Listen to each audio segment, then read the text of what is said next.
अगर संपूर्ण भारतवर्ष में ऐसे ही हवन प्रत्येक जगह हो तो कोरोना के लिए इतना दवाई की लड़ाई झगड़ा नहीं करना पड़ेगा। जब हवन और यज्ञ पूजन करते हैं तो ऑक्सीजन भारी मात्रा में उत्पन्न होता है और कोरोना का जो वायरस है उसको भी नष्ट करने की क्षमता इस हवन यज्ञ में है। ऐसा वैज्ञानिकों का भी मानना है और बड़े बड़े चिकित्सकों का भी मानना है। ऐसी बातें करने वाले लोग दुनिया में देश की छवि को कितना नुकसान पहुंचाते हैं इसकी सिर्फ कल्पना ही की जा सकती है। लेकिन जिस देश में कोरोना की लहर ने परिवारों को उजाड़ दिया हो, जनता को बेमौत मार दिया हो, वहाँ ऐसे अंधविश्वास के खिलाफ दस्तक देना देश हित में जरूरी हो जाता है।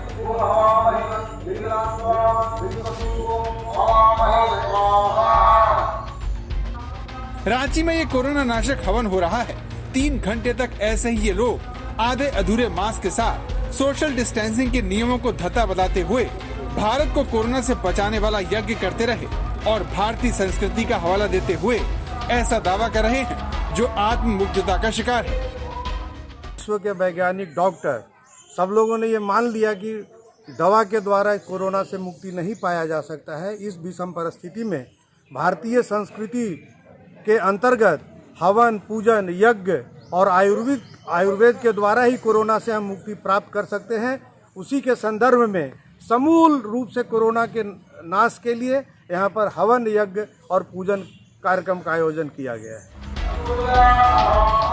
भारतीय संस्कृति में यज्ञ और हवन का महत्व है, इससे कोई इनकार नहीं कर सकता। लेकिन इससे कोरोना खत्म हो जाने का दावा किसी के भी गले नहीं उतर सकता। लेकिन रांची में तो हवन से ही कोरोना को भगाने का खुलेआम दावा किया जा रहा है।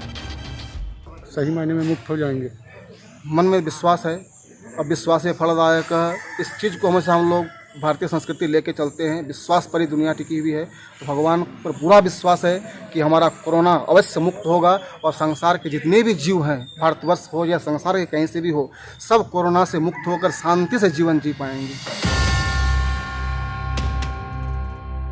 ऐसा कोई पहली बार नहीं है जब अपनी संस्कृति के नाम पर आत्ममुग्धता से भरपूर ऐसे दावे हुए हों। कोरोना से बचने के लिए गोबर और गौमूत्र से नहाते हुए लोग पहले ही दुनिया भर में भारत की छवि को धक्का पहुंचा चुके हैं। लेकिन फिर भी हवन से कोरोना भगाने वाले ये दावे खत्म नहीं होते।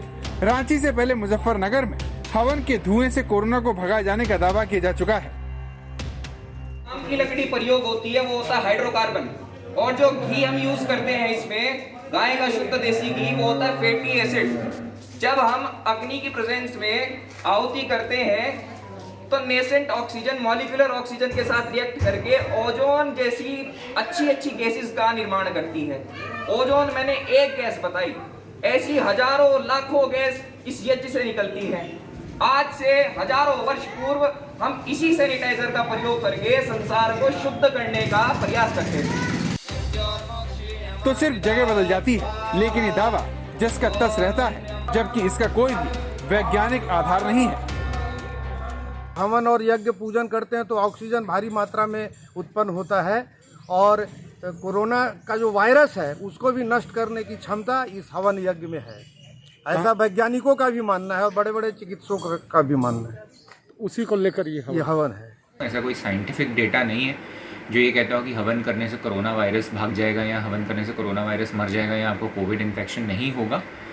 ना ही कोई ऐसा साइंटिफिक एविडेंस है हमारे पास कि हवन करने से कोई बहुत ज़्यादा ऑक्सीजन जनरेट हो जाती है। ये एक अच्छी प्रैक्टिस है जो हमारे पूर्वज करते आए हैं। लेकिन सिर्फ अगर हम ये करें और बोलें कि इससे कोविड फैल जाए, इससे कोविड से हम बच जाएंगे, दैट इज़ नॉट ट्रू, वो सच नहीं है।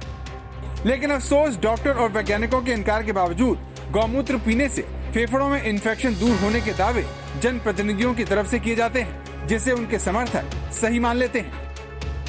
देशी गाय का गौमूत्र अगर हम लेते हैं तो उससे हमारे फेफड़ों का जो इन्फेक्शन है वो दूर होता है। मैं बहुत तकलीफ में हूँ, लेकिन मैं प्रतिदिन गौमूत्र लेती हूँ और इसलिए मुझे अभी कोरोना के लिए कोई औषधि नहीं लेनी पड़ रही है। ना ही मैं कोरोना ग्रस्त हूँ और ना ही ईश्वर मुझे करेगा कि मैं उस चीज का, उस औषधि का उपयोग कर रही हूँ। तो जरूरत इस बात की है कि कोरोना से जूझती जनता को ये अच्छे से समझाया जाए कि आस्था से शक्ति जरूर मिल सकती है, लेकिन इस महामारी से आपको कोरोना से जुड़े प्रोटोकॉल ही बचाएंगे, न कि कुछ और। अरविंद सिंह, रांची, आज तक।